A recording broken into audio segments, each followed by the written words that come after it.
Hello guys, welcome back to my channel, where I tell you stories that have either happened to myself or people I know. Sorry for the delay in the stories, but I have been busy. I now finally have time to get back into the swing of things. Thank you. Many of us may not have been alive to remember these events, but Unc had a close encounter with an infamous person back in the 80s. This is his tale. I call this, Stories from My Parents' House, Part 2. I know you were born in the late 80s, so you may not remember this, but I was 14 or 15 and in the 8th grade, preparing to go to high school. I remember this happening closer to the summer and it being a nice warm beautiful day in LA. I was at home with my brother and mom. Dad was at work. My mom was getting ready to leave with my brother to run errands, when she received a call from our neighbor. The neighbor had a semi-suspicious and frantic tone in their voice and asked Mom if she had seen an odd-looking guy on the corner sitting on the curb and acting weird. He had his head down, barely looked up and wasn't responding to anyone when they would talk to him, to see if he was alright. I vaguely remember seeing this guy earlier in the day when I was checking our box for any mail. He looked a little disheveled and was wearing a quaint straw hat that seemed kind of out of place. I don't remember if my mom answered yes or no to seeing this guy, but she was in a hurry and would soon leave to go with my brother for the day's errands. As a teenager, I decided to stay home and man the fort, so to speak. They would be right back anyway. Normally, I often kept my door closed, but unlocked. Today though, for some reason, I ended up locking my door while I relaxed in my room doing absolutely nothing. Minding my own business and chilling on that beautiful day.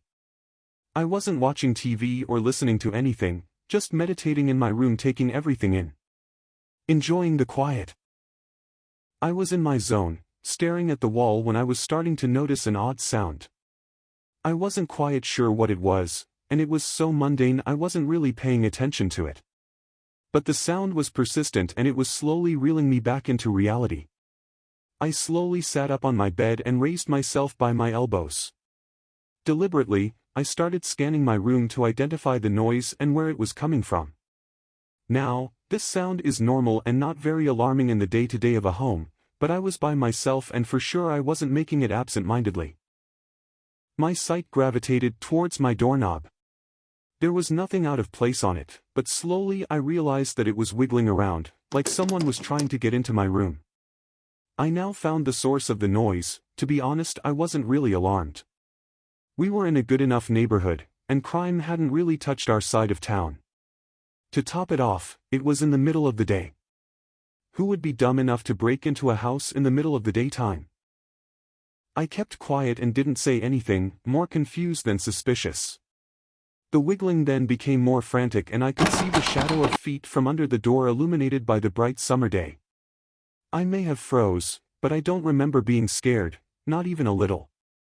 It basically was just some weird occurrence that I felt I would be able to explain away later. To top it off, I was in a deep daydream and I could have possibly been dreaming this.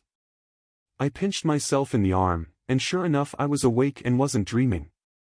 The doorknob then just abruptly stopped moving.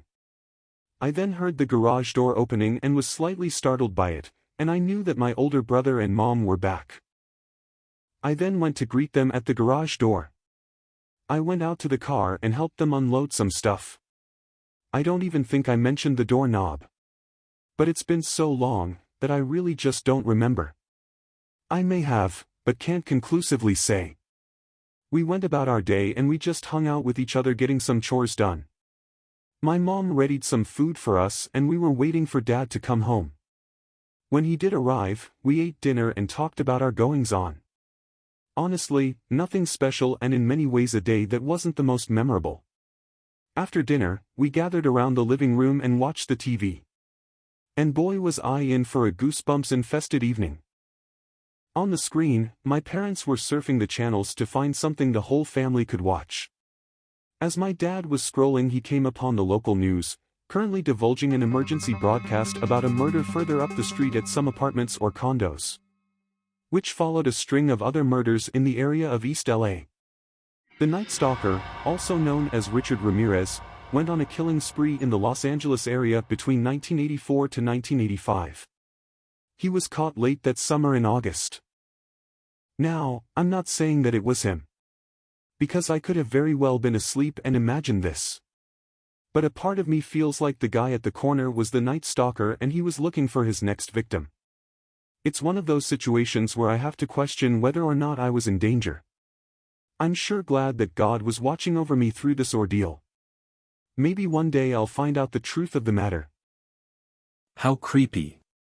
His story is akin to that situation that happened to a couple who went on a hike and may have disturbed Ted Bundy, while he was dumping one of his victims' bodies. I just wanted to thank you all for your support, listening to these stories and liking the videos. I appreciate it, and hope that there will be more stories to come in the future. Please like, share and subscribe. Thank you. Bolo out.